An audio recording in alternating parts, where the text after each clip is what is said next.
ابراہیم باپ کیسے؟ آئیے ایک نقشہ کھینچ دوں، باپ کیسے؟ ابراہیم علیہ السلام کو خواب میں دکھایا گیا کہ آپ اپنے ہاتھ سے اپنے بیٹے کو ذبح کرو۔ ابراہیم علیہ السلام کہاں رہتے تھے؟ فلسطین میں رہتے تھے۔ بیٹا کہاں پلا بڑا ہے؟ مکے میں۔ اب یہ خواب حضرت ابراہیم نے کب دیکھا، کہاں دیکھا؟ قرآن میں اس کی وضاحت نہیں ہے۔ ہم ایک اندازہ لگا سکتے ہیں، ہو سکتا ہے یہ خواب حضرت ابراہیم نے مکہ پہنچنے کے بعد دیکھا ہو، یہ بھی ہو سکتا ہے فلسطین میں دیکھا ہو اور وہاں سے چل کے آئے۔ بہرحال خواب دیکھا، بیٹے کے پاس آئے۔ قال یا بنی انی ارا فی المنام انی اذبحک فانظر ماذا ترى، اے میرے بچے میں نے خواب دیکھا ہے کہ میں تجھے ذبح کر رہا ہوں۔ ابراہیم کے جملے پر غور کیجیے۔ ابراہیم یہ نہیں کہہ رہے یہ اللہ کا حکم ہے، یہ بھی نہیں کہہ رہے یہ امتحان ہے۔ ابراہیم نے خواب دیکھا تھا، خواب بیان کر دیا، آگے اپنے بیٹے کی سمجھ کے اوپر چھوڑ دیا، میرا بیٹا کتنا سمجھدار ہے۔ اور اس کا جواب وہ کیا دیتا ہے؟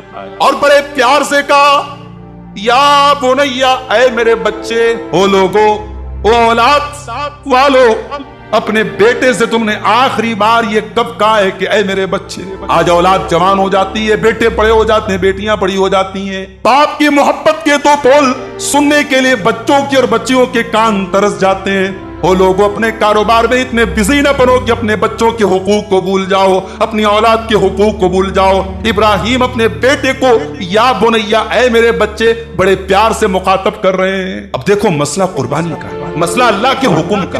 اللہ جب حکم دے دے تو چوائس تو نہیں ہے، کرنا ہے نا، مگر ابراہیم اپنے بیٹے سے رائے لے رہے۔ ابراہیم کہتے ہیں میرے بچے، میں نے یہ خواب دیکھا ہے کہ میں تجھے ذبح کر رہا ہوں، فانظر ماذا ترى، تو بتا تیری کیا رائے ہے۔ وہ لوگوں، جب ابراہیم دین کے مسئلے میں اپنے بیٹے سے رائے لے رہا ہے، تم دنیا کے مسئلے میں اپنے بچوں سے رائے کیوں نہیں لیتے؟ تم گھر کے مسائل میں اپنے بچوں سے، اپنے جوان بیٹوں سے رائے کیوں نہیں لیتے؟ تم ڈکٹیٹرشپ کیوں کرتے ہو؟ تم ڈکٹیٹر کیوں بن جاتے ہو؟ تو اپنی رائے کو اپنے بچوں کے اوپر تھوپنے کیوں لگتے ہو؟ آج کتنے گھر اسی وجہ سے برباد ہیں کہ باپ ڈکٹیٹر بنا۔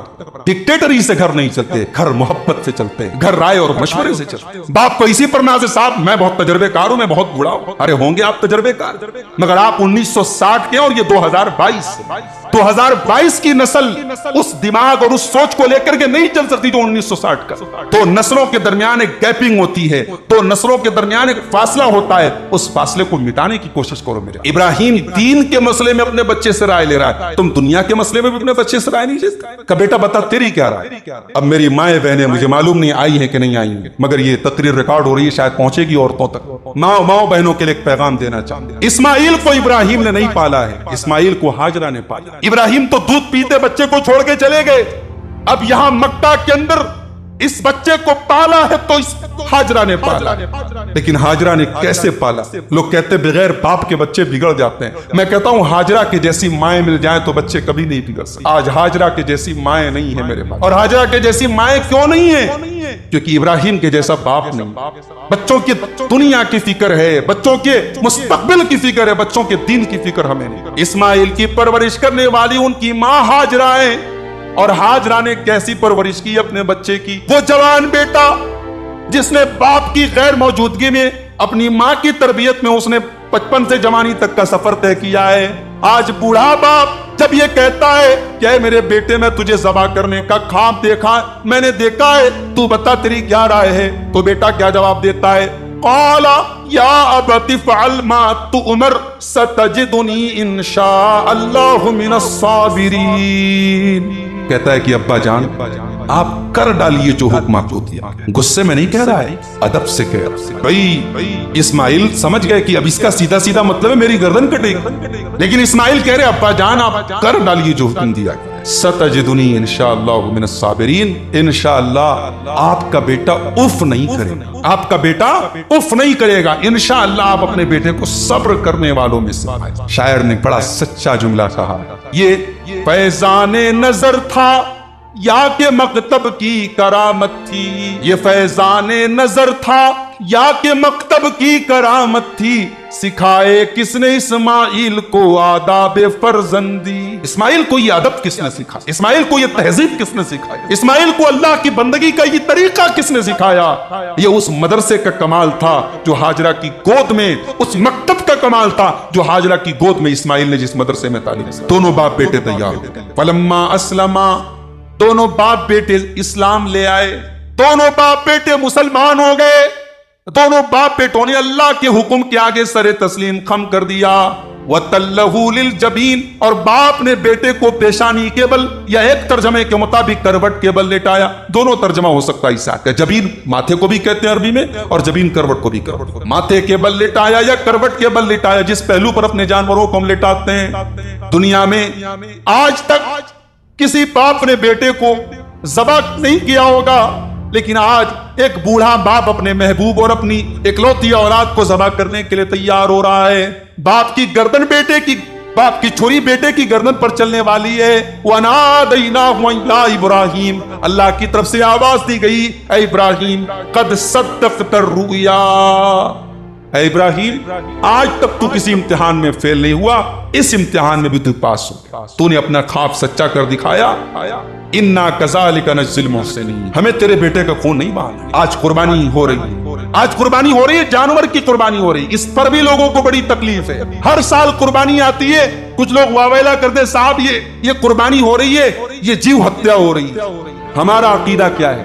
ہم اسے جیو ہتیا مانتے ہی نہیں ہیں. ہمارا عقیدہ یہ ہے کہ یہ جو جیو ہیں, یہ بکرا, یہ بھیڑ, یہ دمبا, یہ تمام جو قربانی کے جانور ہیں, یہ اللہ نے ہمارے کھانے کے لیے ہی بنائے ہیں, اور قربانی اسی نعمت پر اللہ کا شکر ادا کرنے کے. اور جو لوگ جن کے پیٹ میں بڑا درد ہوتا ہے کہ صاحب غریبوں کو پیسہ دے دیا جائے, یہ قربانی کرنے کی کیا ضرورت ہے, ان کی تسلی کے لیے بتا دوں کہ قربانی سے بھی بہت سے غریبوں کا بھلا ہوتا ہے. یہ جو قربانی کے جانور بک رہے ہیں, یہ سب بیچنے والے سب کروڑ پتی نہیں ہیں صاحب, سب غریب لوگ ہیں. ان غریبوں کے گھر میں ایک سال بھر جانور کو پالتے ہیں اور بقرعید کے موقع پر بیچتے ہیں, تو ان کے گھر چلتے ہیں. یہ جانور جو بھوسا اور چارہ کھاتے ہیں, یہ چارہ بیچنے والے بھی غریب ہیں. اس قربانی کی وجہ سے ان بھوسا اور چارہ والوں کا کروڑوں کا کاروبار ہوتا ہے, ان کے گھر روزی پہنچتی. جانور کے گلے میں جو ڈوری باندھی جاتی ہے, اس ڈوری کا بھی کام ایک غریب کرتا ہے, اس غریب کے گھر روزی پہنچتی ہے. اور کتنے غریبوں کو جن کو سال بھر, جن کے بچے ترس جاتے ہیں گوشت کی نعمت کھانے کے لیے, ان کو اس تہوار پر اعلیٰ قسم کا اور بہترین قسم کا گوشت محسوس. پھر قربانی کے چمڑے سے ایک بڑا کاروبار وابستہ ہے. پھر قربانی کرنے والے وہ جو قصائی ہوتے ہیں, وہ بھی تو غریب طبقہ ہے. تو یہ کہنا کہ صاحب پیسہ دے دو, نہیں, پیسہ دیں گے کسی ایک غریب کا بھلا ہوگا. اس قربانی کے پورے سسٹم سے نہ جانے کتنے غریبوں کا بھلا ہے. تو اللہ نے کہا کہ تم نے اپنا خواب سچا کر دکھایا. وَفَدَيْنَاهُ بِذِبْحٍ عَظِيمٍ, اور ہم نے ابراہیم کو ایک عظیم ذبیحہ عطا فرمایا. وہ عظیم ذبیحہ کیا ہے؟ وہ یہی قربانی جو ہم کریں. اب میں چاہتا ہوں کہ تقریر کے دوسرے ٹاپک پر آ جائیں کہ قربانی کے چند ضروری مسائل آپ کے سامنے بیان کر کے بات کرتے ہیں. قربانی کیا ہے؟ فرض ہے, سنت ہے, واجب ہے. صحیح بات یہ ہے کہ قربانی سنت ہے. بعض لوگ کہتے ہیں قربانی واجب ہے, وہ صحیح نہیں. قربانی واجب ہوتی تو حضرت ابو بکر اور حضرت عمر کے بارے میں صحیح سند سے یہ بات ثابت ہے کہ انہوں نے 1 سال قربانی نہیں کی, یہ بتانے کے لیے کہ صاحب یہ واجب نہیں ہے, یہ ضروری نہیں ہے, کمپلسری نہیں ہے. تو قربانی سنت ہے, مگر سنت مؤکدہ ہے. ابن ماجہ کی صحیح حدیث ہے, اللہ کے پیارے نبی نے فرمایا کہ جس کو طاقت ہو, حسن درجے کی روایت ہے, جس کو طاقت ہو اور وہ قربانی نہ کرے, فلا یقربن مصلانا, وہ ہماری مصلی میں نہ آئے, ہماری عیدگاہ میں نہ آئے. تو قربانی سنت موقع ہے. قربانی کا بدل صدقہ خیرات نہیں ہے. 10,000 کے بکرے کی آپ قربانی کر دیں, آپ 1,00,000 روپیہ کسی غریب کو دے دیں, آپ کو قربانی کا ثواب نہیں ملتا. قربانی کا کوئی الٹرنیٹ نہیں, قربانی کی جگہ قربانی ہی ہوگی, اور قربانی بھی اپنے وقت پر ہونی چاہیے. ایک صحابی نے عید الاضحیٰ کی نماز کے پہلے قربانی کر, اللہ کے نبی نے دیکھا, آپ نے فرمایا من ذبح قبل الصلاۃ فقد ذبح لنفسہ, جس نے نماز کے پہلے قربانی کی اس نے اپنے لیے قربانی کی, اس کو قربانی کا ثواب نہیں ملے گا, اس کی قربانی نہیں ہوگی, وہ تو بس گوشت کی بکری ہے. قربانی وہ ہوگی جو وقت پر کی جائے. وقت کب ہے؟ عید الاضحیٰ کی نماز کے بعد سے لے کر کے 13 تاریخ کے سورج کے غروب ہونے کے پہلے, 13 تاریخ کی عصر تک آپ قربانی کر سکتے. قربانی کن جانوروں کی کرنی چاہیے؟ 8 جانور ہیں, ان کا ذکر قرآن میں. 8 جوڑے, یعنی 4 جوڑے 8 جانور. من المعز اثنین من الضان اثنین, بکرے کا جوڑا یعنی بکرا بکری, بھیڑ کا جوڑا بھیڑا بھیڑی, دمبا یہ بھیڑا ایک ہی قسم ہے, اور من البقر اسنین گائے کا جوڑا، من الابل اسنین اونٹ کا جوڑا، یہ 8 جانور ان کی قربانی ثابت۔ قربانی کا گوشت یقیناً آپ اسٹور کر سکتے ہیں، خود بھی کھا سکتے ہیں، رشتہ داروں کو بھی کھلا سکتے ہیں، مگر اپنے لیے اتنا اسٹور کر کے رکھ لیا جائے کہ 2 مہینے تک کھایا جائے، اور غریب پڑوسی بیچارہ اس کے گھر جس کے گھر قربانی نہیں وہ گوشت کے لیے ترسے، معاف کیجئے آپ نے قربانی کی روح کو نہیں سمجھا۔ قربانی کا مقصد یہ کہ اپنی انا کو قربان کیا جائے۔ آپ نے جانور قربان کر دیا اور اپنی فریز میں گوشت بھر کے رکھ لیا، پڑوسی بیچارہ رشتہ دار جس کے گھر میں قربانی اس کے گھر میں آپ نے نہیں بھیجا، ہونے والے داماد کے گھر آپ نے 2 ڈوران بھیج دی، ہونے والے سمدھی کے آپ نے 2 ڈوران بھیج دی۔ ہمارے یہاں قربانی کا گوشت رشتہ داریوں کے حساب سے جاتا ہے، نیا سمدھیانا ہے تو چلو صاحب بڑی بڑی ران جا رہی ہے، اور جو پرانے رشتہ دار ہیں ان کے یہاں نہیں بھی جاتا ہے۔ تو قربانی کا معیار رشتہ داری نہیں ہونا چاہیے، قربانی کا گوشت کا معیار کیا ہونا چاہیے؟ جس کے یہاں قربانی نہیں اس کو ترجیح۔ اچھا اب ایک سوال یہ بھی ہے، اکثر یہ پوچھا جاتا ہے قربانی کا گوشت کیا غیر مسلم کو دے سکتے ہیں؟ دے سکتے ہیں آپ۔ ہاں اگر کسی غیر مسلم کے بارے میں آپ کو یہ پتا ہے کہ یہ غیر مسلم قربانی کا گوشت ہم دیں گے، اس کو بنائے گا ساتھ میں شراب بھی پیے گا، ایسے غیر مسلم کو آپ بتائیں جس کے بارے میں پتا ہو کہ وہ شراب پیے گا نہیں، ہاں جو ٹھیک ٹھاک ہے آپ کے اچھے تعلقات اور پتا ہے کہ نہیں یہ سب کام وہ نہیں کرے گا، اس کو آپ دے سکتے۔ تقسیم کرنے کا کوئی طریقہ نہیں بتایا، اللہ نے قرآن میں کہا خود کھاؤ، فَكُلُوا مِنْهَا وَأَطْعِمُوا الْبَائِسَ الْفَقِيرَ، خود بھی کھاؤ غریب کو کھلاؤ محتاج۔ تو جو غریب ہے، جو ضرورت مند ہے، جس کے گھر میں قربانی نہیں ہوئی ہے، اس کو پہلے اپنے اڑوس پڑوس میں، اپنے رشتہ داری میں پتہ لگاؤ جن کی قربانی نہیں ہو، ان کو پہلے بھجواؤ۔ قربانی اپنے ہاتھ سے کرنی چاہیے، اللہ کے نبی اپنے ہاتھ سے قربانی کرتے تھے، دوسرے سے کرا سکتے ہیں جائز ہے، مگر اپنے ہاتھ سے قربانی کرنا بہتر ہے اور افضل ہے۔ قربانی دن میں کرنا چاہیے، کوئی مسئلہ ہو تو رات میں بھی کر سکتے ہیں، رات میں کرنے میں کوئی حرج، کوئی کراہیت کی بات نہیں۔ قربانی کا مقصد کیا ہے؟ اللہ کو راضی کرنا۔ انا اعطیناک الکوثر فصلی لربک وانحر، اے نبی اپنے رب کے لیے نماز پڑھیے، اپنے رب کے لیے قربانی۔ تو قربانی اللہ کو راضی کرنے کے لیے کی جائے، اس لیے قربانی کا جانور لانے میں بہت دکھاوا نہیں کرنا چاہیے۔ جانور لینے گئے، آپ کو جو پسند آیا لائیے، اللہ کو راضی کرنے کے لیے قربانی کرے۔ قربانی صرف ہمارے اسلام میں نہیں ہے، قربانی ہر مذہب میں، ہر قوم میں تھی۔ لوگوں نے طریقہ بدل ڈالا، لوگوں نے اپنے اپنے عبادت خانوں میں غیر اللہ کے نام کے لوگ قربانی کرنے لگے، ورنہ قربانی ہر قوم میں تھی۔ وَلِكُلِّ أُمَّةٍ جَعَلْنَا مَنْسَكًا لِيَذْكُرُوا اسْمَ اللَّهِ عَلَىٰ مَا رَزَقَهُم مِّن بَهِيمَةِ الْأَنْعَامِ، ہر امت میں ہم نے قربانی کا حکم دیا ہے تاکہ جو جانور اللہ نے ان کو دیے ہیں ان جانوروں پر اللہ کا نام۔ قربانی کا گوشت بنانے والا جو قصائی ہے اس کو اجرت میں آپ قربانی کا گوشت نہیں دیں گے، تحفے میں دے سکتے ہیں آپ، اجرت میں کہ تو نے میرا بکرا بنایا ہے چل تو 2 کلو گوشت لے لے، اجرت میں نہیں دے سکتے۔ قربانی کی جو کھال ہے اس کھال سے خود فائدہ نہیں اٹھا سکتے، اس کو بیچ کر کے یا اس کو کسی مدرسے میں، کسی یتیم خانے میں، کسی غریب کو دے سکتے ہیں، لیکن اس کو بیچ کر کے خود فائدہ نہیں اٹھا سکتے۔ ایک سوال اکثر پوچھا جاتا ہے میت کی طرف سے قربانی کا مسئلہ، انسان زندہ رہتا ہے کوئی پوچھتا نہیں ہے، اماں مر گئے تو چلو صاحب اماں کی طرف سے قربانی ہو رہی ہے، ابا کی طرف سے قربانی ہو رہی ہے، ابا زندہ ہیں تو ابا کو کوئی پوچھ نہیں رہا، ابا مر گئے تو ابا کی طرف سے قربانی ہو رہی ہے۔ اللہ کے رسول سے ثابت نہیں، آپ نے کبھی کسی میت کی طرف سے قربانی نہیں، آپ کے بعد صحابہ نے آپ کی طرف سے قربانی نہیں۔ ہاں ایک حدیث ہے کہ اللہ کے نبی جب قربانی کرتے تھے تو ایک دعا پڑھتے تھے، کیا دعا پڑھتے تھے؟ اے اللہ تو اس قربانی کو میری طرف سے وَعَمَّن لَمْ يُضَحِّ مِنْ أُمَّتِي، اور میری امت کے ان لوگوں کی طرف سے اس قربانی کو قبول کر لے جنہوں نے قربانی نہیں کی۔ اس حدیث سے علماء نے استدلال کیا ہے کہ اللہ کے نبی نے یہاں تمام لوگوں کو شامل کیا۔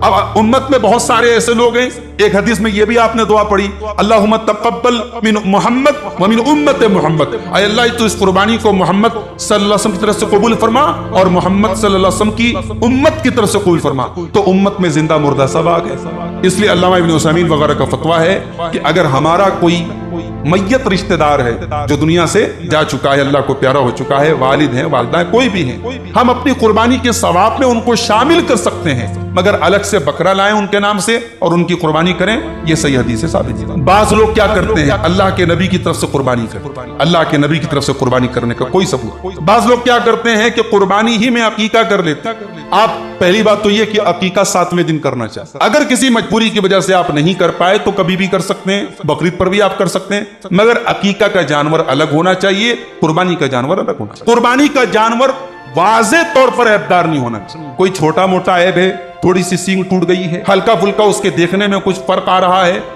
وہ سب عیب چل سکتا ہے، مگر جان بوجھ کر کے ایسا عیبدار بھی نہیں لینا چاہیے، مگر واضح جو عیب ہو کہ کاناپن واضح ہے، لنگڑاپن واضح ہے، ایسا جانور، یا بالکل مریل ہے، ایسا جانور نہیں لینا۔ قربانی کے جانور کی عمر کیا ہونی چاہیے؟ اللہ کے نبی نے عمر کا مسئلہ حل کر دیا، نشان بتا کر آپ نے فرمایا لا تذبحوا الا مسنۃ، قربانی کا جانور دتا ہونا۔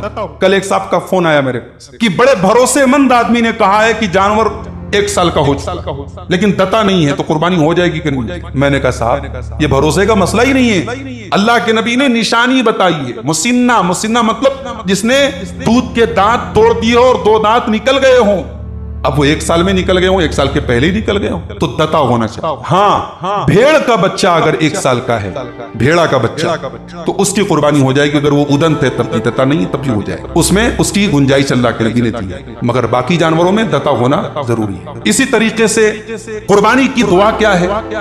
لوگ بڑا پریشان رہتے ہیں قربانی کی دعا کے لیے۔ آپ صرف بسم اللہ اللہ اکبر پڑھ کے قربانی کرنے ہو جائے گی، کچھ نہیں آتا آپ کو بسم اللہ اللہ اکبر پڑھ کے کرنے ہو جائے گا۔ اگر آپ تھوڑے بہت پڑھے لکھے ہیں تو اللہم تقبل منی ومن اہل بیتی نہ تو یاد کر سکتے ہیں، اللہم تقبل منی ومن اہل بیتی، اے اللہ اس قربانی کو میری طرف سے اور میرے گھر والوں کی طرف سے قبول فرما، بس اتنا پڑھیے اور بسم اللہ اللہ اکبر پڑھ کے قربانی کرتے۔ اگر آپ چاہیں تو وہ لمبی دعا بھی صحیح سند سے ثابت ہے، انی وجہت وجہی للذی فطر السماوات والارض حنیفا وما انا من المشرکین ان صلاتی ونسکی ومحیای ومماتی للہ رب العالمین لا شریک لہ وبذالک امرت وانا من المسلمین۔ یہ دعا بھی آپ پڑھ سکتے ہیں۔ قربانی اگر آپ کسی اور کی طرف سے کر رہے ہیں تو اللہم تقبل من کے بعد اس کا نام لیجیے، مثال کے طور پہ اس کا نام عبداللہ ہے، اللہم تقبل من عبداللہ، اللہم تقبل من عبد الرحمن، اور اگر اس کے گھر والوں کی طرف سے بھی کرنا ہے اللہم تقبل من عبداللہ و اہل بیتی،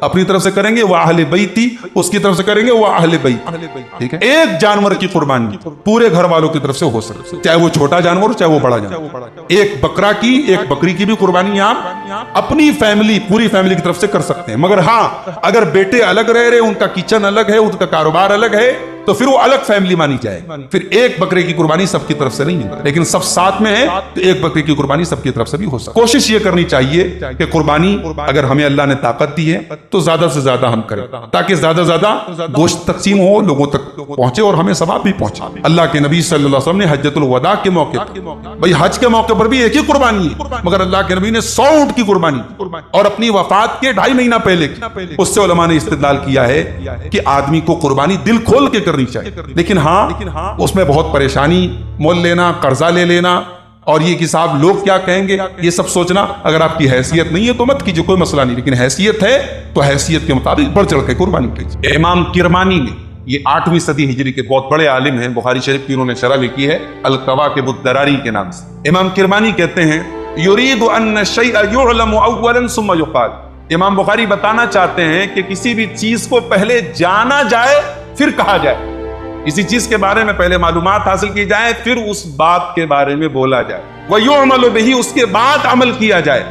اس کے بعد کہتے ہیں فَالْعِلْمُ مُقَدَّمٌ عَلَيْهِمَا بِالذَّاتِ، علم جو ہوتا ہے وہ ہمیشہ عمل کے اوپر مقدم، علم کا نمبر ہمیشہ عمل کے پہلے آتا ہے۔ ایک آدمی غیر مسلم ہے، ظاہر سی بات ہے اسلام قبول وہ کب کرے؟ جب اسلام کے بارے میں جانے گا، اسلام کے بارے میں جانے گا، اس کے بعد کلمہ پڑھے گا، اس کے بعد عمل شروع کرے۔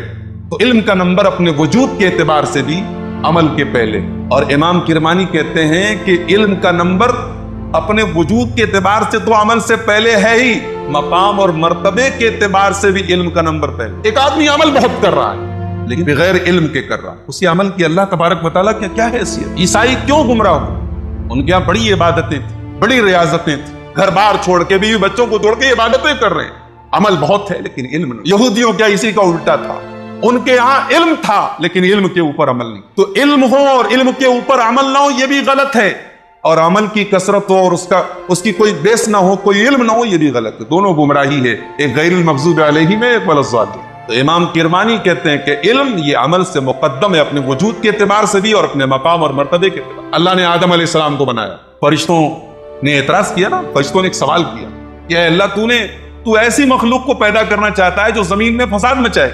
اللہ نے کہا کہ میں وہ جانتا ہوں جو تم نہیں، اور اللہ نے آدم علیہ السلام کو تمام چیزوں کا علم سکھا دیا۔ اس کے بعد اللہ نے آدم سے کہا کہ اے آدم تمام چیزوں کے نام بتا۔ آدم علیہ السلام نے پڑھ کے بتا دیا۔ آدم علیہ السلام نے پڑھ کے کب بتایا؟ اس کے پہلے اللہ نے ان کو سکھا دیا تو پتا چلا کہ علم پہلے تھا، قول بعد میں تھا، عمل بعد۔ اس کے بعد امام بخاری رحمۃ اللہ علیہ ایک آیت لائے ہیں، سورہ فاطر کی آیت نمبر 28۔ اللہ نے فرمایا انما یخشی اللہ من عبادہ العلماء، اللہ کے بندوں میں اللہ سے کون ڈرتے ہیں؟ علماء ڈرتے ہیں۔ یہاں علماء سے کیا مراد ہے؟ یہاں علماء سے مراد یہ ہے کہ آدمی اللہ تبارک و تعالیٰ کو جتنا جانے گا، اس کی جتنی معرفت حاصل ہوگی، اللہ کی ذات کے بارے میں، اللہ کی صفات کے بارے میں، اللہ کی رحمت کے بارے میں، اللہ کے عذاب کے بارے میں، اتنا ہی آدمی کے اندر اللہ کا ڈر ہے۔ اس کے بعد امام بخاری ایک اور آیت لائے ہیں، سورہ عنکبوت کی آیت نمبر 41۔ اللہ نے فرمایا وما یعقلها الا العالمون۔ ہم قرآن میں جو آیتیں بیان کرتے ہیں، جو مثالیں بیان کرتے ہیں، مکڑی کی مثال، مچھر کی مثال، مکھی کی مثال، وما یعقلها الا العالمون، ہماری ان مثالوں کو کون سمجھ سکتا ہے؟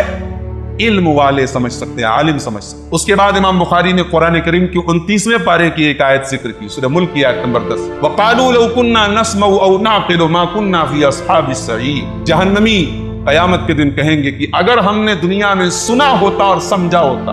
دیکھیے، سننا کافی نہیں ہے، سننے کے ساتھ ساتھ سمجھنا کافی۔ علم کا مقصد سمجھنا ہے۔ جہنمی کیا کہیں گے؟ اگر ہم نے سنا ہوتا اور سمجھا ہوتا، ما کننا فی اصحاب السعیر، تو آج ہم جہنم میں نہ ہوں۔ اس کے بعد سورہ زمر کی آیت نمبر 9 نقل کی امام بخاری نے، قل هل يستوي الذین یعلمون والذین لا یعلمون، علم والے اور بغیر علم والے برابر نہیں ہو سکتے۔ اس کے بعد حضرت امیر معاویہ رضی اللہ تعالیٰ عنہ کی ایک حدیث بیان کی ہے امام بخاری نے۔ حضرت امیر معاویہ کہتے ہیں کہ اللہ کے نبی نے فرمایا من یرد اللہ بہ خیرا یفقہہ فی الدین، اللہ تعالیٰ جس کے ساتھ بھلائی کا ارادہ کرتا ہے اس کو دین کی سمجھ عطا کرتا ہے۔ دین کی گہرائی، دین کا گہرا علم اللہ تعالیٰ اس کو دیتا ہے جس کے ساتھ اللہ تعالیٰ بھلائی کا ارادہ کرتا ہے۔ اور اس کے بعد اللہ کے نبی نے فرمایا وَإِنَّمَا الْعِلْمُ بِالتَّعَلُّمِ، علم سیکھنے سے آتا ہے، علم گھر بیٹھے نہیں آئے، علم گھر بیٹھے نہیں آئے گا، علم سیکھنا پڑے گا۔ علم کوئی دوا نہیں پی لو آ جائے، علم کوئی کھانا نہیں کہ کھا جاؤ سیکھ لو گے، علم کے لیے سیکھنا پڑے گا۔ اور آج اللہ کا فضل و کرم ہے، سیکھنا آسان ہے۔ ہمارے اسلاف کے مقابلے میں ہمارے لیے سیکھنا آسان۔ صحابہ کرام کے زمانے میں، تابعین کے زمانے میں ایک ایک حدیث کے لیے مدینہ سے شام تک کا سفر کیا ہے لوگوں۔ ٹرین سے کیا ہے، فلائٹ سے کیا ہے، بس سے کیا ہے؟ نہیں، گھوڑے سے، اونٹ سے، ایک ایک مہینے کا سفر کیا۔ کس کے لیے؟ ایک حدیث۔ اللہ کے پیارے حبیب فرماتے انما العلم بالتعلم، علم سیکھنے سے آتا ہے۔ اس کے بعد امام بخاری نے ایک واقعہ بیان کیا، حضرت ابو ذر غفاری رضی اللہ تعالیٰ عنہ اللہ کے نبی کے بڑے مشہور صحابی ہیں، ان کو غفاری لوگ بولتے ہیں، غفاری نہیں ہے وہ، ان کے قبیلے کا نام غفار تھا، بنو غفار، وہ غفاری ہے بغیر تشدید کے اور غین کے کسرہ کے ساتھ، غین کے زیر کے ساتھ، غفاری۔ تو ابو ذر غفاری فتویٰ دے رہے تھے، ایک آدمی آیا، اس نے کہا فتویٰ دے رہے ہیں آپ، کیا آپ کو معلوم نہیں اللہ کے نبی نے فتویٰ دینے سے منع ہے، فتویٰ مت دیجیے آپ۔ تو حضرت ابو ذر غفاری صحابی رسول، بڑے مشہور صحابی، کیا جواب دیتے ہیں؟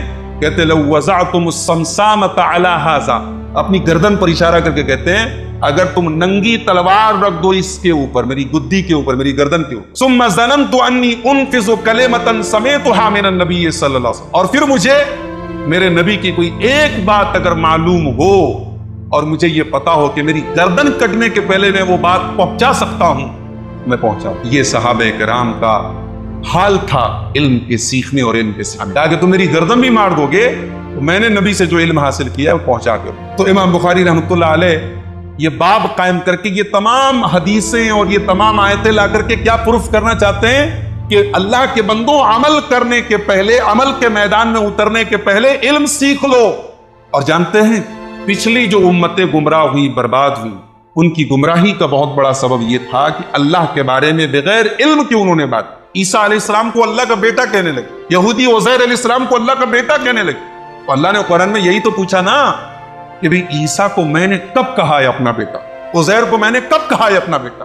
مکہ کے مشرکین فرشتوں کو اللہ کی بیٹیاں کہتے تھے۔ اللہ نے قرآن میں سوال کیا ہے مکہ کے مشرکین، اچھا الکم الذکر ولہ الانثی، اپنے لیے تو تمہیں لڑکا پسند ہے، تمہارے گھر میں لڑکی پیدا ہو تو چہرہ کالا پڑ جاتا ہے، اور فرشتوں کو اللہ کی بیٹی کہتے ہو۔ تمہیں بیٹی پسند ہوتی تو چلو بات ہے، تم تو بیٹی کو ناپسند کرتے ہو، تو اللہ کی بیٹی طے کرتے ہو، اللہ کے لیے بیٹی بناتے ہو اور اپنے لیے بیٹی کو ناپسند کرتے ہو۔ تلک اذا قسمۃ ضیزیٰ، یہ تو بڑی ناانصافی کی بات۔ تو فرشتوں کو اللہ کی بیٹیاں کیوں کہا؟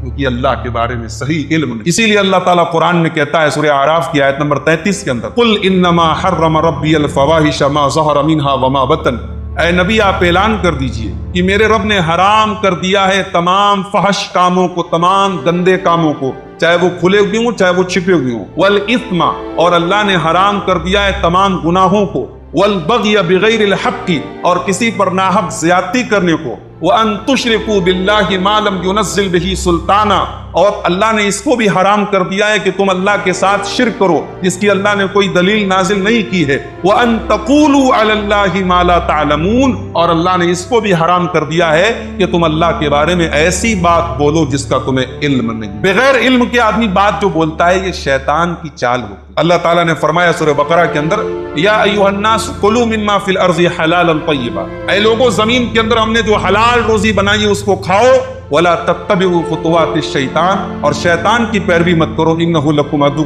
مبین، شیطان تمہارا کھلا ہوا دشمن ہے، انما یامرکم بالسوء والفحشاء، شیطان تمہیں برائی کا اور گندے کاموں کا حکم دیتا ہے، وان تقولوا علی اللہ ما لا تعلمون، اور شیطان تمہیں حکم دیتا ہے کہ تم اللہ کے بارے میں ایسی بات کہو جو تم نہیں جانتے۔ سورہ حج کی آیت نمبر 8 میں اللہ نے فرمایا، وَمِنَ النَّاسِ مَن يُجَادِلُ فِي اللَّهِ بِغَيْرِ عِلْمٍ وَلَا هُدًى وَلَا كِتَابٍ مُنِيرٍ، بہت سارے لوگ اللہ کے بارے میں بحث کرتے ہیں، اللہ کے بارے میں جھگڑا کرتے ہیں، جبکہ ان کے پاس نہ کوئی ہدایت ہوتی ہے، نہ علم ہوتا ہے، نہ کتاب ہوتی ہے۔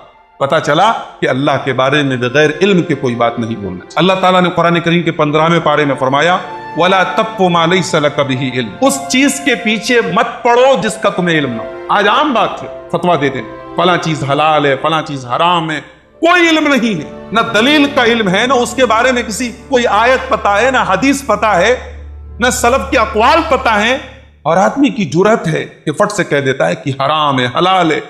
قرآن کیا کہہ رہے ہیں؟ وَلَا تَقْفُ مَا لَيْسَ لَكَ بِهِ، جس چیز کی تمہیں نالج نہ ہو اس کے پیچھے مت پڑو۔ إِنَّ السَّمْعَ وَالْبَصَرَ وَالْفُؤَادَ كُلُّ أُولَئِكَ كَانَ عَنْهُ مسئولا، قیامت کے دن تمہارے کانوں کا بھی حساب ہوگا، تمہاری آنکھوں کا بھی حساب ہوگا، اور تمہارے دل اور دماغ کا بھی حساب۔ علامہ ابن کثیر رحمۃ اللہ علیہ اس آیت کی تفسیر میں کہتے ہیں، ان اللہ تعالی نہا عن القول بلا علم، اللہ نے اس آیت میں منع کیا ہے کہ بغیر علم کے کوئی بات نہ بولی جائے، خیال سے، گمان سے، اندازے سے کوئی بات نہ بولی جائے، علم کی بنیاد پر بولی جائے، جو بات بھی بولی جائے علم کی بنیاد۔ آپ جانتے ہیں حضرت عائشہ رضی اللہ تعالی عنہا کے اوپر منافقین نے جھوٹا الزام لگایا، بڑا مشہور واقعہ ہے۔ اس واقعے کو کیا بولتے ہیں ہم؟ واقعہ کیا بولتے ہیں؟ واقعہ افک بولتے ہیں۔ افک کے معنی الٹ دینا۔ حضرت عائشہ کا مقام تو یہ تھا، ہماری ماں ہے وہ۔ اور ابھی آج ایک میرے پاس ویڈیو آیا، ایک منحوس انسان اسی ہندوستان کے اندر رہنے والا، جو اس طبقے سے تعلق رکھتا ہے جو طبقہ حضرت عائشہ سے اور صحابہ کرام سے بغض رکھتا ہے، اس منحوس انسان نے ایک فلم بنانے کا ارادہ کیا ہے حضرت عائشہ، اور اس فلم کا ٹریلر اس نے لانچ کیا ہے، یوٹیوب کے اوپر ٹریلر اس کا موجود ہے۔ اس میں نعوذ باللہ ثم نعوذ باللہ بتاتے ہوئے اور زبان ادا کرتے ہوئے زبان لڑکھڑاتی ہے، دل کے اندر اور شرم و حیا، شرمندگی محسوس ہوتی ہے کہ انسان اتنا گر سکتا ہے۔ نبی کی ایک انسان، ایک عام آدمی کی بیوی کے بارے میں، ایک عام آدمی کی بیوی کے بارے میں آدمی کچھ کہنے کے پہلے 1000 بات سوچتا ہے۔ نبی کی بیوی کا کیریکٹر اس فلم کے اندر نعوذ باللہ حضرت عائشہ کا کیریکٹر انتہائی گھناؤنا بیان ہے۔ تو یہ دکھایا گیا ہے اس فلم کے اندر کہ حضرت عائشہ رضی اللہ تعالیٰ عنہ صحابہ کرام کے سامنے نعوذ باللہ ثم نعوذ باللہ برہنہ ہو کر کے غسل کا طریقہ سے، یہ حالات ہیں آج حضرت عائشہ کے بارے میں۔ ایسی فلم بنانے کا اس شخص نے ارادہ کیا ہے، میڈیا کے سامنے باقاعدہ کہتا ہے کہ ہاں میں پیغمبر کی بیوی کے بارے میں ایسی فلم بنانا۔ تو حضرت عائشہ کے اوپر تہمت لگانا یہ کوئی نیا کام نہیں ہے، یہ 1400 سال پہلے بھی منافقوں نے یہ کام۔ قرآن نے اس کو کیا کہا؟ افک کا۔ افک کے معنی الٹ دینا۔ ارے نبی کی بیوی اور ام المومنین کا مقام تو یہ تھا کہ ان کا احترام کیا جائے، ان کی تعظیم کی جائے، لیکن انہوں نے الٹ دیا، انہوں نے نبی کی بیوی پر بدکاری کا الزام لگایا، زنا کا الزام۔ تو اس موقع پر اللہ تعالیٰ نے سورہ نور کی کچھ آیتیں نازل کی۔ ان آیتوں میں ایک آیت میں اللہ نے فرمایا، اذ تلقونہ بألسنتکم وتقولون بافواہکم ما لیس لکم بہ علم، یاد کرو جب تم اس واقعے کو بیان کر رہے، جب تم نبی کی بیوی کے بارے میں ایسی بات زبان سے کہہ رہے تھے، وتقولون، اور تم کہہ رہے تھے ایسی بات اپنی زبان سے، ما لیس لکم بہ علم، جس کا تمہارے پاس علم نہیں۔ کسی انسان نے غلط کام کیا ہے، ہمیں پکا معلوم ہے، ہم نے دیکھا ہے، شریعت تو وہاں بھی کہتی ہے کہ پردہ ڈالو، شریعت تو اس حالت میں بھی کہتی ہے کہ کسی مسلمان نے، مرد نے، عورت نے اگر کوئی غلط کام کیا تو اس پر پردہ ڈال دو، زیادہ سے زیادہ اس سے تنہائی میں مل کر کے اس کی اصلاح کی کوشش کرو، اس کا چرچا مت کرو، اس کا لوگوں کے بیچ میں اس کو ذلیل مت کرو، شریعت تو یہ کہتی ہے۔ اور اگر کسی انسان کے بارے میں، کسی مرد کے بارے میں، کسی عورت کے کیریکٹر کے بارے میں جھوٹا الزام لگا جس کا کوئی علم نہ ہو تو بہت بڑا گناہ ہے۔ اللہ نے کہا وَتَحْسَبُونَهُ هَيِّنًا، تم اس کو معمولی سمجھتے ہو، وَهُوَ عِندَ اللَّهِ عَظِيمٌ، یہ اللہ کے نزدیک بہت بڑا گناہ ہے۔ تو بغیر علم کے کسی کے کیریکٹر کے بارے میں کوئی بات بولنا اللہ کے نزدیک بہت بڑا، یہ علم کی اہمیت۔ اللہ تعالیٰ نے فرمایا سورہ حجرات کی پہلی آیت میں، یا ایھا الذین آمنوا لا تقدموا بین یدی اللہ ورسولہ، اے ایمان والو اللہ سے اور اس کے رسول سے آگے مت بڑھو۔ یہ آگے مت بڑھو کا کیا مطلب؟ علامہ ابن قیم کہتے ہیں لا تقولوا حتی یقول، جو بات اللہ نے نہیں کہی، رسول نے کہی، مت کہو تم۔ ولا تامروا حتی تامروا، جس بات کا اللہ اور اس کے رسول نے حکم نہیں دیا تم مت دو۔ ولا تفتوا حتی یفتیا، جس بات کا فتویٰ قرآن اور حدیث میں نہیں اس کا فتویٰ تم مت دو۔ ولا تقطعوا امرا حتی یکون هو الذی یحکم فیہ، اور جس بات کا فیصلہ اور جس کے بارے میں کنفرم کوئی بات جناب محمد رسول اللہ صلی اللہ علیہ وسلم نے نہیں کہی ہے تم۔ یہ علامہ ابن قیم اس آیت کی تفسیر دیتے ہیں۔ حضرت عمر فاروق کہتے ہیں، یہ امام بخاری نے ان کا یہ قول نقل کیا ہے، حضرت عمر کہتے ہیں تفقہوا قبل ان تصودوا، سردار بنائے جانے سے پہلے، عہدہ سنبھالنے سے پہلے، ذمہ داری سنبھالنے سے پہلے دین کا علم حاصل۔ کیوں کہا ایسا حضرت عمر نے؟ ذمہ داری سنبھالنے کے پہلے علم دین حاصل کرو، ایسا کیوں بولا حضرت عمر؟ جب آدمی ذمہ دار بن جاتا ہے، لیڈر بن جاتا ہے، قوم کا قائد بن جاتا ہے، تو ایک قسم کا تکبر آ جاتا ہے، ایک قسم کا بڑپن آ جاتا ہے۔ پھر آدمی کسی عالم سے علم حاصل کرنے کو اپنی تحقیر سمجھنے لگتا ہے کہ ارے ان سے میں کیوں علم حاصل۔ حضرت عمر رضی اللہ تعالیٰ عنہ ماننا پڑے گا ان کی دور اندیشی، تاریخ اسلام میں ایسا دور اندیش انسان بہت کم گزرا ہے۔ کہتے ہیں تفقہوا قبل ان تصودوا، اس سے پہلے کہ تم ذمہ دار بنو، لیڈر بنو، قائد بنو، خلیفہ بنو، حکمراں بنو، امیر بنو، ذمہ دار بنو، پہلے دین کا علم۔ ایک وجہ تو یہ ہے کہ ذمہ داری ملے گی تو ہو سکتا ہے بڑپن آ جائے، اور ایک وجہ یہ بھی کہ جب آدمی ذمہ داری سنبھالے گا تو مصروف ہو جائے، پھر مطالعے کا ٹائم نہیں ملے گا، پھر پڑھنے کا موقع نہیں ملے گا، پھر علم دین حاصل کرنے کا موقع نہیں ملے گا۔ تو پہلے موقع ہے، لہٰذا پہلے موقع کو غنیمت جانو۔ زندگی جتنی آگے بڑھے گی انسان کی ذمہ داریاں بڑھتی چلی جائیں گی، انسان کے پاس علم دین حاصل کرنے کی فرصت کم ہوتی چلی۔ اور تیسری وجہ اس کی یہ ہے کہ جب آدمی ذمہ دار بنتا ہے، قوم کا لیڈر بنتا ہے، تو بہت ساری چیزوں کا فیصلہ کرنا پڑتا ہے، بہت سارے مسائل کو حل کرنا پڑتا ہے، اور مسائل اگر آدمی بغیر علم کے حل کرے گا تو غلطیاں کرے گا۔ لہٰذا حضرت عمر کہتے ہیں تفقہوا قبل ان، اور یہ نہیں کہا کہ علم حاصل کرو، کہا تفقہوا۔ تفقہوا کا مطلب دین کا گہرا علم حاصل۔ ایک ہوتا ہے دین کا سرسری علم حاصل کرو، نہیں، دین کا گہرا علم حاصل کرو اس سے پہلے کہ تم سردار بنا۔ امام بخاری رحمۃ اللہ علیہ حضرت عمر کا یہ قول بیان کرنے کے بعد اس پر ایک اضافہ کرتے ہیں۔ امام بخاری کہتے ہیں وَبَعْدَ أَن تُصَوِّدْ، لیڈر بننے کے بعد بھی علم حاصل کرتے رہو۔ یہ نہیں کہ ذمہ دار بننے کے پہلے علم حاصل کیا، اب ذمہ دار بنے اب کیا ضرورت ہے، نہیں، امام بخاری کہتے ہیں اس کے بعد بھی علم حاصل کرتے ہیں۔ اور امام بخاری دلیل دیتے ہیں وَقَدْ تَعَلَّمَ أَصْحَابُ النَّبِيِّ صلی اللہ علیہ وسلم فِي كِبَرِ سِنِّهِمْ، صحابہ نے، نبی کے صحابہ نے اپنے بڑے بڑے عہدوں اور ذمہ داریوں کے باوجود علم دین حاصل کرنے میں، بڑے بڑے صحابہ نے جو گورنر تھے اپنے اسٹیٹ کے، اپنی ریاستوں کے، عمر دراز تھے، 60 سال کے ہیں، 50 سال کے ہیں، لیکن کسی کم عمر صحابی کے پاس کوئی حدیث، تو وہ حدیث سیکھنے میں صحابہ کرام نے کبھی شرم و حیا کا احساس نہیں، کبھی یہ احساس نہیں ہوا کہ میں بڑا ہوں یہ چھوٹے ہیں۔ صحابہ کرام نے عمر کے اعتبار سے بھی اور مقام اور مرتبے کے اعتبار سے بھی بڑے ہونے کے باوجود علم حاصل کرنے میں کبھی کوتاہی نہیں کی ہے۔ لہٰذا زندگی کی آخری سانس تک آپ علم دین حاصل کرتے ہیں۔ اس کے بعد ایک واقعہ سن لیجئے، محدث گزرے، ان کی مجلس جمی تھی، وہاں بہت سارے علماء بیٹھے ہوئے تھے، تو امام سفیان ابن عیینہ نے پوچھا من احوج الناس الی ھذا العلم، علم دین حاصل کرنے کی سب سے زیادہ ضرورت کس کو؟ فسکت، سب لوگ چپ ہو گئے، کسی کے پاس کوئی جواب نہیں، سب چپ ہو گئے، یہاں تک کہ لوگوں نے کہا تکلم یا ابا محمد، اے امام سفیان ابن عیینہ، اے ابو محمد، ابو محمد ان کی کنیت تھی، کہا کہ اے ابو محمد آپ ہی بتا دیجئے نا کہ سب سے زیادہ علم دین سیکھنے کی کس کو ضرورت ہے؟ تو امام سفیان ابن عیینہ بہت بڑے یہ تابعی ہیں اور علم حدیث کے میدان کے بڑے ماہر ہیں، کہتے ہیں احوج الناس الی العلم العلماء، علم دین کی سب سے زیادہ ضرورت علماء کو۔ علماء کو جو آلریڈی عالم ہیں ان کو کیوں ضرورت ہے؟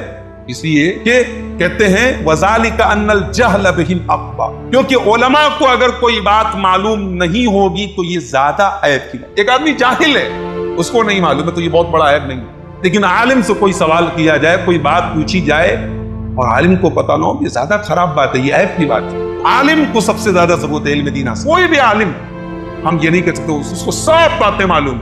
وَفَوْقَ كُلِّ ذِي عِلْمٍ عَلِيمٌ، ہر عالم کے اوپر ایک عالم، اور سب سے بڑا عالم جس کا علم ہر اعتبار سے کامل ہے اور جس نے ہمیں اور آپ کو تھوڑا سا علم دیا ہے وہ اللہ تبارک و تعالی۔ لہٰذا اللہ سے ہمیں دعا بھی کرتے رہنا چاہیے، علم دین کی دعا، اور اسی لیے اللہ نے اپنے نبی کو بڑی پیاری دعا سکھائی، رب زدنی علما، یہ دعا ہم کو پڑھتے رہنا چاہیے کہ اللہ میرے علم میں اضافہ کر، مجھے اور علم عطا فرما۔ علامہ ابن قیم کہتے ہیں اس آیت کی تفسیر میں، سورہ طٰہٰ کی آیت رب زدنی علما، اس آیت کی تفسیر میں علامہ ابن قیم کہتے ہیں کہ علم کے مقام اور مرتبے کے لیے اتنا ہی کافی ہے کہ اللہ نے اپنے نبی کو حکم دیا ہے کہ اور علم مانگو، یہ نہیں کہ اور دولت مانگو، اور عزت مانگو، حکومت مانگو، ریاست مانگو۔ اللہ نے اگر کسی چیز کے سلسلے میں اپنے نبی کو اور مانگنے کا حکم دیا ہے تو علم دین۔ تو ایک دعا تو آپ یہ یاد کر لیجئے، رب زدنی علم۔ اور ایک بڑی پیاری دعا ہے جو ابن ماجہ کے اندر موجود ہے، اللہ کے نبی صلی اللہ علیہ وسلم اکثر یہ دعا کرتے تھے، اللہم انفعنی بما علمتنی، اے اللہ مجھے تو نے جو کچھ سکھایا ہے مجھے اس سے فائدہ اٹھانے کی توفیق، اللہم انفعنی، مجھے نفع پہنچا، بما علمتنی، جو تو نے مجھے علم۔ آدمی کے پاس علم ہو لیکن اس کی ذات کو کوئی فائدہ نہ پہنچے، اس کے اہل و عیال کو کوئی فائدہ نہ پہنچے، اس کے گھر پریوار کو کوئی فائدہ نہ پہنچے، اس کی صورت پہ، اس کی سیرت پہ کوئی فرق نہ پڑے، یہ بہت بڑا عیب ہے۔ اللہ کے نبی نے پہلی دعا کی، اللہم انفعنی بما علمتنی، اے اللہ جو تو نے مجھے علم دیا ہے اس سے مجھے فائدہ اٹھانے کی توفیق، وعلمنی ما ینفعنی، اور دوسری دعا، اے اللہ مجھے وہ علم دے جو مجھے فائدہ پہنچا۔ دنیا میں بہت سارے چیزوں کے فالتو علم ہیں، جادو ہے، جادو بھی ایک علم ہے، ہاتھوں کی لوگ ریکھائیں دیکھتے ہیں، اس کو کیا بولتے ہیں، پامسٹری، ہست ریکھا، وہ بھی ایک علم ہے، لیکن ظاہر سی بات ہے یہ بیکار علم ہے، نقصان دہ علم۔ وعلمنی ما ینفعنی، اے اللہ مجھے وہ علم دے جس سے مجھے فائدہ پہنچے۔ اور تیسری دعا، وزدنی علما، اور اے اللہ میرے علم میں اضافہ فرما۔ تو امام سفیان ابن عیینہ کہتے ہیں کہ سب سے زیادہ علم کی ضرورت علماء کو ہے، کیونکہ علماء کے لیے جہالت نقصان دہ ہے، لأنہم غایۃ الناس، اس لیے کہ علماء لوگوں کے مرجع ہوتے ہیں، لوگ دین کے مسائل کے سلسلے میں علماء سے رجوع کرتے ہیں، وہم یسألون، علماء سے سوال ہوتا ہے، لہٰذا علماء کو علم دین حاصل کرتے رہے۔ تو اپنی زندگی کا ایک اصول بنا لیجئے میرے بھائی، کہ زندگی میں کوئی دن ایسا نہ گزرے جس دن آپ کو کوئی نئی بات معلوم نہ ہو۔ ایک ہوتا ہے اتفاق سے آپ کو کوئی بات معلوم، اور ایک ہوتا ہے کہ آپ نے کوشش کی، آپ نے کتاب پڑھی، آپ نے کسی عالم کا درس سنا، آپ کسی حلقے میں شامل ہوئے، تو آپ اپنے 24 گھنٹے میں 10 منٹ کا ہی صحیح زندگی کا اصول بنا لیجیے کہ میں علم دین حاصل کرنے کے لیے 10 ہی منٹ روز نکالوں۔ انسان کی زندگی میں اگر ایک دن گزر جائے اور اس دن وہ کوئی دین کی کوئی بات نہ سیکھے، صحابہ سارے کے سارے ہمارے لیے احترام کے قابل، سارے کے سارے صحابہ اللہ تعالیٰ کی مغفرت کے، جنت کے حقدار ہیں، یہ ہمارا عقیدہ ہے، ہمارا ایمان ہے۔ تو سلف کا یہ منہج نہیں ہے کہ کسی صحابی کو نشانہ بنایا جائے، ان پر لعن طعن کیا جائے، انہیں برا بھلا کہا جائے۔ صحابہ کرام اللہ تبارک و تعالیٰ کے چنے ہوئے لوگ ہیں، جس طریقے سے اللہ تعالیٰ نے اپنے نبی کو چنا ہے، اسی طریقے سے نبی کی مدد کرنے کے لیے، نبی کا ساتھ دینے کے لیے، نبی کے مشن کے لیے قربانی دینے کے لیے اللہ تعالیٰ نے نبی کے صحابہ کو چنا۔ ان کے جیسی نسلیں قیامت تک آنے والی نہیں۔ انبیاء کرام کے بعد سب سے نیک، سب سے متقی اور سب سے پارسا یہی لوگ ہیں۔ انہوں نے اللہ کے نبی کے لیے اور دین کے لیے اپنا سب کچھ قربان کیا۔ جنگوں میں انہوں نے نبی کو بچانے کے لیے اپنا سینہ آگے کر دیا، اپنے بچوں کے خلاف جنگیں لڑی، اپنے باپ کے خلاف جنگ لڑی، ضرورت پڑی تو اپنا سب کچھ قربان کر دیا اللہ کے دین کے۔ ان بزرگوں پر اور ان ہستیوں پر لعن طعن کیا جائے، ان کی نیتوں پر حملے کیے جائیں، ان کو نعوذ باللہ منافق کہا جائے، ان کے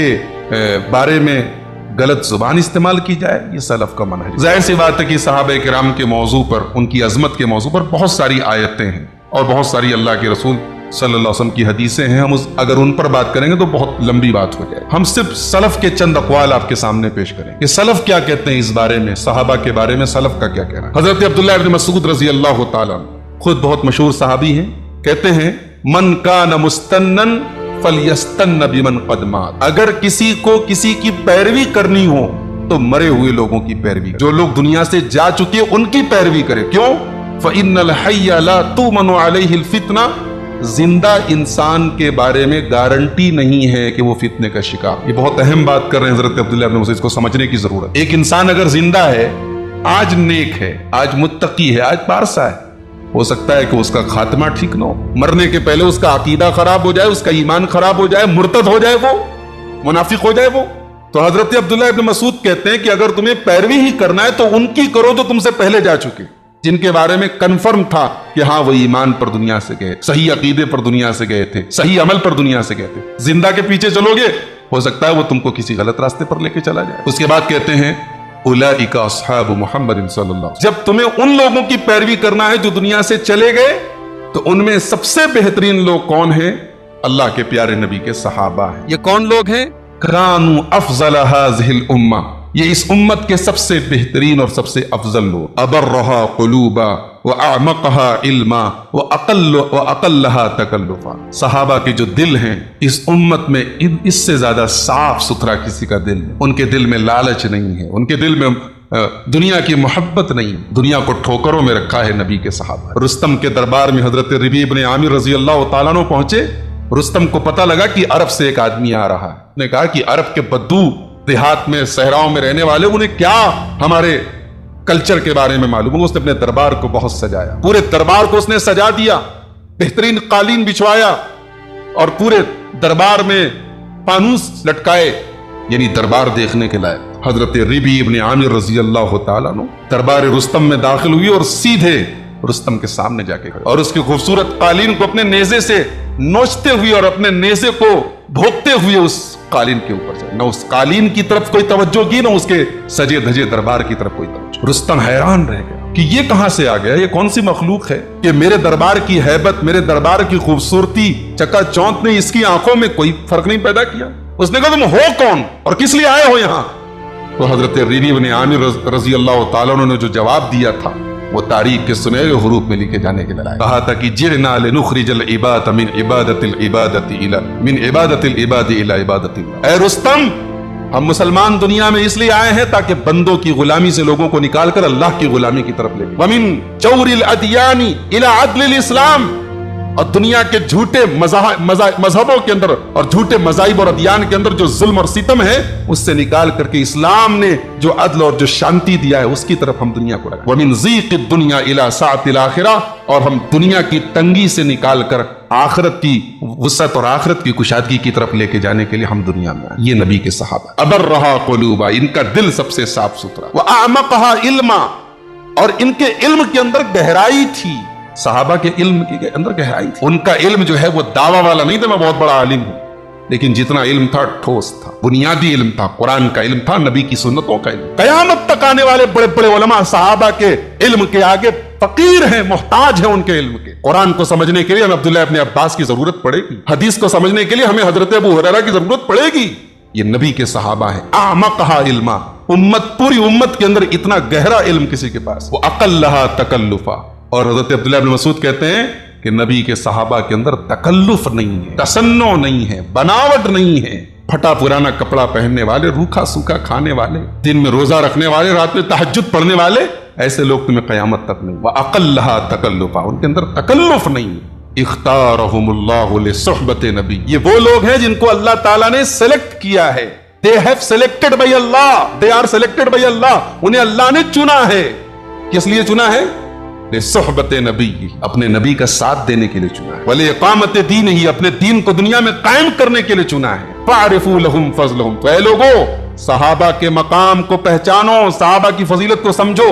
وَاتَّبِعُوهُمْ عَلَىٰ أَثَرِهِمْ، اور صحابہ کے نقش قدم پر چلو۔ وَتَمَسَّكُوا بِمَا اسْتَطَعْتُمْ مِنْ أَخْلَاقِهِمْ، اور صحابہ کے اخلاق کو جتنا اپنا سکتے ہو اپناؤ۔ فَإِنَّهُمْ كَانُوا عَلَى الْهُدَى الْمُسْتَقِيمِ، صحابہ بالکل سیدھے راستے۔ یہ حضرت عبداللہ ابن مسعود رضی اللہ تعالیٰ عنہ کا قول ہے، اسے امام ابن عبد البر نے اپنی کتاب جامع بیان العلم کے اندر نقل۔ یہ صحابہ کے بارے میں ہمارا عقیدہ ہے میرے پاس۔ صحابہ کے بارے میں ہمارا عقیدہ کیا ہے؟ عقیدے کی یہ کتاب ہے جو دنیا کے تمام بڑے بڑے اداروں میں پڑھائی جاتی ہے۔ ہمارے مادر علمی الجامعۃ السلفیہ مرکزی دارالعلوم میں بھی یہ کتاب پڑھائی، اور جہاں تک مجھے معلوم ہے سعودی عرب کی بھی تمام بڑی بڑی یونیورسٹیوں میں عقیدے کے موضوع پر یہ کتاب ضرور پڑھائی جائے۔ اس کتاب کا نام ہے العقیدۃ الطحاویہ، امام طحاوی رحمۃ اللہ علیہ جو 7ویں صدی ہجری کے 8ویں صدی ہجری کے بہت بڑے عالم ہیں، ان کی کتاب، پتلی سی کتاب، لیکن عقیدے کی تمام موٹی موٹی باتیں انہوں نے اس کے اندر بیان کی۔ تو امام طحاوی امت کا عقیدہ بیان کرتے ہوئے کہتے ہیں صحابہ کے بارے میں، وَنُحِبُّ أَصْحَابَ رَسُولِ اللَّهِ صلی اللہ علیہ وسلم، ہم اللہ کے رسول کے صحابہ سے محبت کرتے ہیں، وَلَا نُفْرِطُ فِي حُبِّ أَحَدٍ مِّنْهُمْ، لیکن کسی صحابی کے بارے میں ہم غلو نہیں کرتے، جیسا کہ روافض کرتے ہیں کہ حضرت علی سے اتنی محبت کر رہے ہیں کہ نعوذ باللہ یہاں تک ان کی کتابوں میں لکھا ہے کہ نبی اور علی میں کوئی فرق نہیں، یہاں تک لکھا ہے کہ جبرائیل امین علی کے پاس وحی لے کے آنے والے تھے، وہ غلطی سے حضرت اللہ کے رسول کے پاس چلے گئے۔ یہاں تک لکھا ہے کہ علی کا مقام سارے نبیوں سے بڑھ کے ہے ہمارے نبی کو چھوڑ کر، وَلَا نُفْرِطُ فِي حُبِّ أَحَدٍ، ہم کسی صحابی کے بارے میں غلو نہیں کرتے، افراط نہیں کرتے۔ صحابہ کا مقام اپنی جگہ، لیکن صحابہ نبی کے برابر نہیں ہو سکتے۔ صحابہ معصوم نہیں، ہمارا عقیدہ سن لیجئے، صحابہ کو معصوم نہیں مانتے، صحابہ سے غلطیاں ہوئی ہیں، ہو سکتی ہیں، صحابہ معصوم نہیں ہیں نبی کی طرح، ان سے غلطیاں ہوئی ہیں، اس کا یہ مطلب تو نہیں کہ ہم پر کیچڑ اچھالیں، ان سے اگر کچھ غلطیاں ہوئی ہیں تو اس کا یہ مطلب نہیں کہ ہم ان کی غلطیاں بیان کریں۔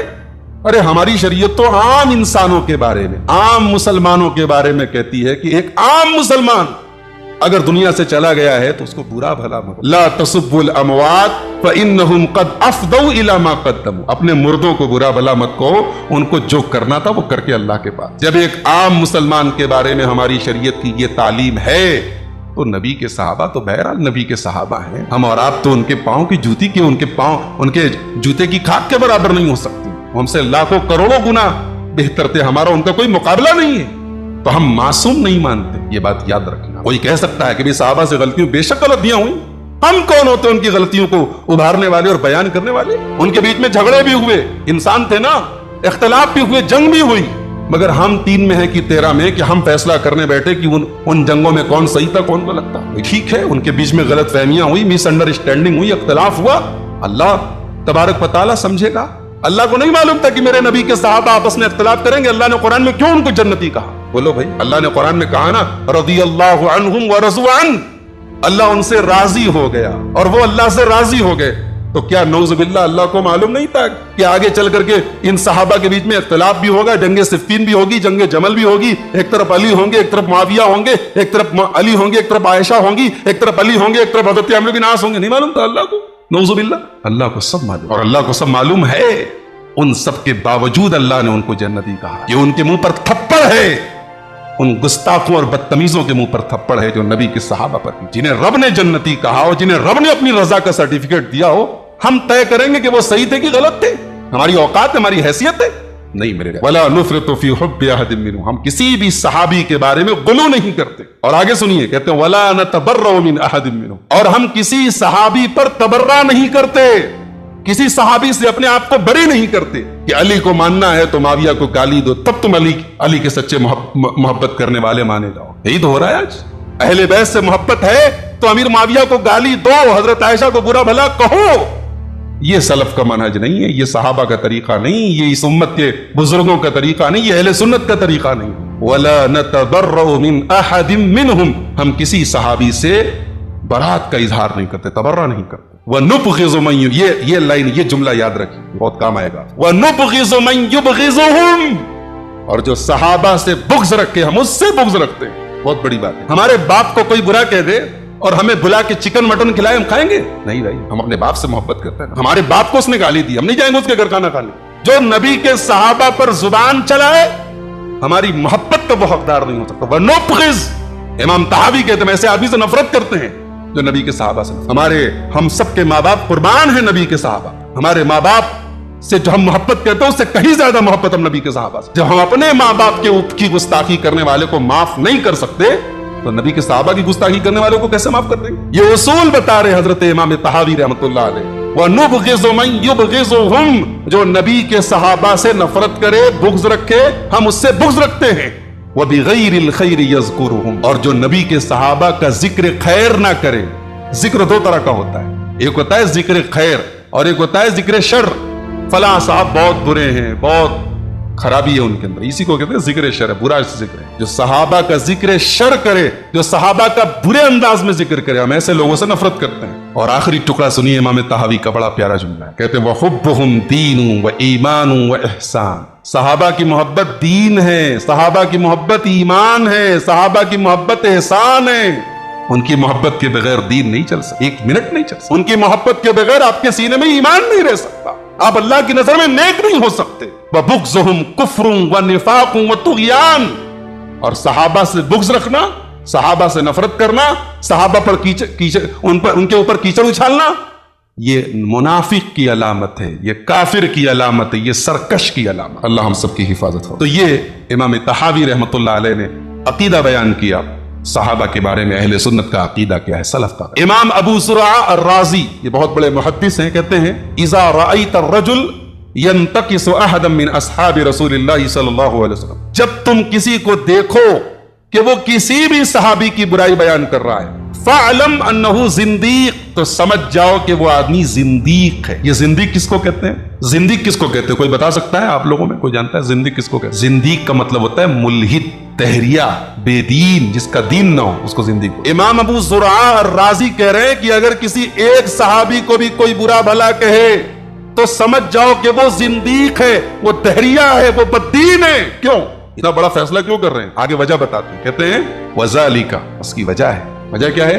ان الرسول صلی اللہ علیہ وسلم عندنا حق, ہم یہ مانتے ہیں کہ ہمارے رسول صلی اللہ علیہ وسلم سچے رسول. والقرآن حق, اور ہم یہ مانتے ہیں کہ قرآن اللہ تعالیٰ کی سچی کتاب ہے.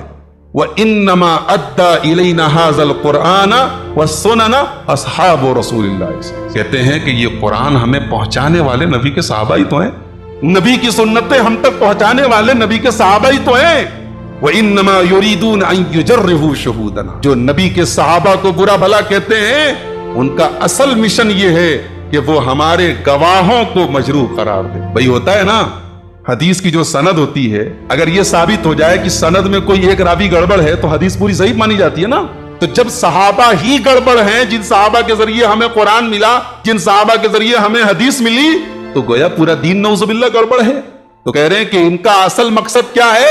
یہ ہمارے گواہوں پر جرا کر رہے ہیں, ہمارے گواہوں کو عیبدار قرار دے رہے ہیں کہ بھئی تمہیں دین پہنچانے والے جو مبلغ ہیں, جن کے ذریعے قرآن پہنچا, سنت پہنچی, وہی لوگ گڑبڑ ہیں. تو کہتے ہیں لِيُبْتِلُوا الْكِتَابَ وَالسُّنَّةَ, ان کا مقصد کیا ہے؟ قرآن اور حدیث کو غلط قرار. صحابہ ہی گڑبڑ ہیں تو قرآن بھی گڑبڑ, حدیث بھی گڑبڑ. تو کہتے ہیں وَالْجَرْحُ بِهِمْ أَوْلَى, صحابہ کو ہم مجروح قرار دیں, صحابہ کو عیبدار قرار دیں, اس سے بہتر ہے کہ جو صحابہ پر انگلی اٹھائے اسی کو عیبدار قرار دیں. تو گڑبڑ ہے میرے نبی کے صحابہ, تو گڑبڑ ہے, تیرا عقیدہ گڑبڑ ہے, تیرا ایمان خراب ہے, تو بے ایمان ہے.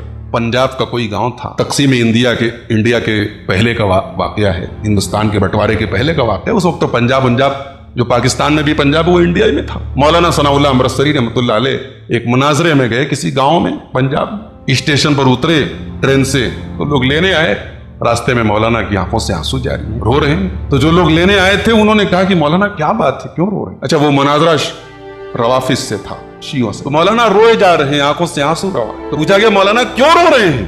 کہا جانتے ہو آج کے مناظرے کا ٹاپک کیا ہے؟ آج کے مناظرے میں ثناء اللہ کو کیا ثابت کرنا ہے؟ ثناء اللہ کو یہ ثابت کرنا ہے کہ ابو بکر اور عمر مسلمان تھے, ابو بکر اور عمر کا ایمان ثابت کرنا ہے. کہا کہ اللہ یہ کیسی ستم ظریفی ہے, یہ کیسی بدنصیبی ہے کہ جن کی قربانیوں کی بدولت یہ ایمان ہمیں ملا ہے, آج ان کا ایمان ہمیں ثابت کرنا پڑا. بہت بڑی بات ہے. دنیا کی ہر قوم سے پوچھو کہ تیرے مذہب میں سب سے اعلیٰ اور سب سے اونچی کوالٹی کے لوگ کون ہیں. ایک عیسائی سے پوچھو کہ تم بتاؤ کہ تمہارے نزدیک سب سے بہترین لوگ عیسیٰ علیہ السلام کے بعد سب سے اچھے لوگ کون ہیں؟ کہے گا کہ عیسیٰ علیہ السلام کے جو حواری تھے, جو ان کے ساتھی تھے, وہی سب سے اچھے لوگ. یہودی سے پوچھو کہ تیری نظر میں سب سے اچھے لوگ موسیٰ علیہ السلام کے بعد کون ہیں؟ کہے گا موسیٰ علیہ السلام کے جو ساتھی تھے وہ سب سے اچھے لوگ ہیں. لیکن ایک رافضی سے پوچھو کہ تیری نظر میں سب سے برے کون لوگ ہیں؟ کہے گا نبی کے صحابہ, ابو بکر ہیں, عمر ہیں, عثمان ہیں, عائشہ ہیں, رضی اللہ عنہم اجمعین. یہ بڑی ہی عجیب ستم ظریفی ہے میرے پیارے صاحب. اللہ تعالیٰ نے قرآن کریم میں سورہ آل عمران کی آیت نمبر 110 میں فرمایا کنتم خیر امت اخرجت للناس, مسلمانوں تم دنیا کی سب سے بہترین امت ہو. اب ظاہر سی بات ہے کہ جب قرآن کی آیت نازل ہوئی تو اس وقت امت میں کون لوگ تھے؟ نبی کے صحابہ تھے، اور انہی کے سامنے یہ آیت نازل ہو رہی ہے اور ان سے کہا جا رہا ہے تم دنیا کی سب سے بہترین امت ہو۔ اس آیت کی تفسیر میں اس امت کے قرآن کے سب سے بڑے جو جانکار ہیں، قرآن کریم کی تفسیر کے سب سے بڑے جو عالم ہیں، حضرت عبداللہ ابن عباس رضی اللہ تعالیٰ عنہما کہتے ہیں ہم الذین ہاجروا مع رسول اللہ صلی اللہ علیہ وسلم من مکہ الی المدینہ۔ کہہ رہے ہیں اس آیت میں جن کے بارے میں اللہ کہہ رہا ہے تم سب سے بہترین امت، تو یہ کون لوگ ہیں؟ یہ مکہ سے مدینہ ہجرت کرنے والے مہاجر صاحب۔ یہ بات یاد رکھیے آپ، اس صحابہ میں بھی کیٹیگری ہے، صحابہ میں سب سے اونچا مقام کس کا ہے؟ مہاجرین کا ہے، جنہوں نے اپنا سب کچھ چھوڑ کر کے مکہ سے مدینہ ہے۔ مدینہ کے انصاریوں کا بھی اونچا مقام ہے، ان کی بھی بڑی فضیلت ہے، لیکن مہاجرین کے بعد ہے۔ اصل جو سب سے پہلے نبی پر جو سب سے پہلے ایمان لائے وہ یہی مہاجرین۔ تو قرآن کریم کی سورہ آل عمران کی اس آیت کی تفسیر میں عبداللہ ابن عباس کہہ رہے ہیں کہ یہ کون لوگ ہیں سب سے بہترین لوگ؟ یہ نبی کے مہاجر صحابہ۔ اچھا، اللہ تعالیٰ نے سورہ نساء کی آیت نمبر 95 میں، آیت نمبر 95 میں فرمایا فضل اللہ المجاہدین باموالہم وانفسہم علی القائدین درجہ۔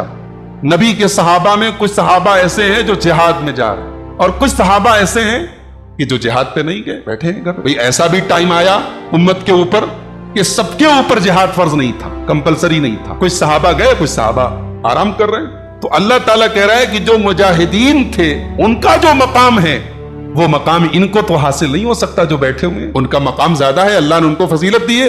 وَكُلًّا وَعَدَ اللَّهُ الْحُسْنَى، لیکن چونکہ دونوں نبی کے صحابہ ہیں لہٰذا دونوں سے اللہ نے حسنہ کا وعدہ کیا۔ حسنہ کا مطلب جنت، اللہ نے دونوں سے جنت کا وعدہ۔ یہ سورہ نساء کی آیت نمبر 95۔ اللہ کہہ رہا ہے کہ دونوں سے حسنہ کا وعدہ ہے، دونوں جنتی ہیں، اور ہم طے کر رہے ہیں کہ نہیں صاحب امیر معاویہ کہاں سے جنتی ہو گیا؟ امیر معاویہ تو بعد میں ایمان لائے، ابو سفیان تو بعد میں ایمان لائے تھے۔ قرآن کہہ رہا ہے جو پہلے ایمان لائے، جو بعد میں ایمان لائے، سب جنتی۔ ہم کیٹیگرائزیشن کر رہے ہیں کہ جو پہلے ایمان لائے وہ جنتی، جو بعد میں ایمان لائے ان کا ایمان پکا نہیں تھا، نعوذ باللہ۔ اللہ کہہ رہا ہے دونوں جنتی، دونوں سے ہم نے جنت کا وعدہ۔ دنیا میں کوئی بھی لیڈر جو ہوتا ہے نا، اس کی کامیابی کا معیار کیا ہوتا ہے؟ کوئی بہت کامیاب لیڈر ہے تو یہ دیکھا جاتا ہے کہ بھئی اس نے جو ٹیم بنائی وہ ٹیم کیسی ہے، اس کے ورکرز کیسے ہیں، اس کا کام کرنے والے، اس کا مشن چلانے والے لوگ کیسے ہیں۔ جب ہم یہ کہتے ہیں کہ نبی کے صحابہ نعوذ باللہ غلط قسم کے لوگ تھے، ان کے اندر پیسے کا لالچ تھا، ان کے اندر دولت کا لالچ تھا، انہوں نے نبی کے انتقال کے بعد نبی کے گھر والوں پر ظلم کیا، حضرت عمر نے نعوذ باللہ حضرت فاطمہ کے گھر کے دروازے کو آگ لگا دی، حضرت ابو بکر نے حضرت فاطمہ کے باپ کے ترکے میں ان کو حصہ نہیں دیا۔ جب ہم اس طریقے کی بات کرتے تو ہم کیا نبی پر الزام نہیں لگا رہے؟ ایز اے لیڈر، ایک لیڈر کی حیثیت سے کیا ہم اللہ کے نبی کی حیثیت کو داغدار نہیں کر رہے کہ اللہ کے نبی تو نعوذ باللہ بہت ناکام لیڈر تھے؟ یہ 23 سال تک محنت کی جن لوگوں کے اوپر، جن لوگوں کے ساتھ اٹھے بیٹھے، وہ تو آپ کے وفات کے ایک دن کے بعد سب گڑبڑ ہو گئے نعوذ باللہ۔ تو صحابہ پر کیچڑ اچھالنے والے انڈائریکٹلی نبی پر کیچڑ اچھال رہے ہیں، سمجھ رہے ہیں کہ نہیں آپ؟ صحابہ پر کیچڑ اچھالنا نبی پر گویا کیچڑ اچھالنا، اور یہ کہنا ہے کہ اللہ کے نبی صلی اللہ علیہ وسلم ایک ناکام لیڈر تھے۔ حاشا وکلا، میری زبان اس سے پناہ مانگتی ہے، ہمارے نبی صلی اللہ علیہ وسلم ایک کامیاب لیڈر تھے میرے پیارے ساتھیوں، اور آپ کے جیسی ٹیم اور آپ کے جیسے ورکر اور آپ کے جیسے ساتھی اور آپ کے جیسے کمپینین اللہ نے کسی اور نبی کو نہیں۔ جانتے ہو موسیٰ علیہ السلام بنی اسرائیل کو لے کر کے پہنچے بیت المقدس، فرعون کو جب فرعون ڈوب گیا اور حضرت موسیٰ علیہ السلام بنی اسرائیل کو لے کر کے گئے، تو اب بنی اسرائیل کا جو اصل وطن تھا وہ بیت المقدس تھا، فلسطین تھا۔ تو اللہ تعالیٰ نے موسیٰ علیہ السلام سے کہا کہ لے کے جاؤ ان کو فلسطین میں، وہیں بساؤ ان کو۔ تو چونکہ جو قوم غلامی کر لیتی ہے نا، غلامی کرنے کے بعد قوموں کا ذہن بھی غلام ہو جاتا ہے۔ ایک فوٹو آیا تھا واٹس ایپ پر، اور حقیقت میں بڑا سچا فوٹو۔ یہ گھوڑا ہے، گھوڑا، گھوڑے کی جو لگام ہے وہ ایک پلاسٹک کی کرسی میں باندھی گئی اور گھوڑا کھڑا ہے، کیونکہ گھوڑے کی عادت ہے اس کی لگام کو باندھ کے رکھا جاتا ہے، تو اسے یہ لگ رہا ہے کھونٹے اونٹے میں باندھ کے رکھا گیا، جبکہ وہ کرسی میں باندھ کے رکھا گیا۔ کرسی بالکل ہلکی ہے، گھوڑا چاہے تو بھاگ سکتا ہے۔ تو غلامی کرنے کی وجہ سے ایک طاقتور کو بھی اپنی طاقت کا احساس نہیں ہوا۔ بنی اسرائیل کئی برسوں اور کئی صدیوں تک ان کو فرعون نے غلام بنا کے رکھا تھا، فرعون اور اس کے خاندان۔ تو جب بیت المقدس میں داخل ہونے کا حکم دیا اللہ تعالیٰ نے ان کو، جانتے ہو کیا جواب دیا تھا بنی اسرائیل نے؟ کہا تھا کہ اِنَّا لَن نَدْخُلَهَا، ہم نہیں جائیں گے اس کے بیت المقدس میں، ہم جائیں گے ہی نہیں۔ کیوں؟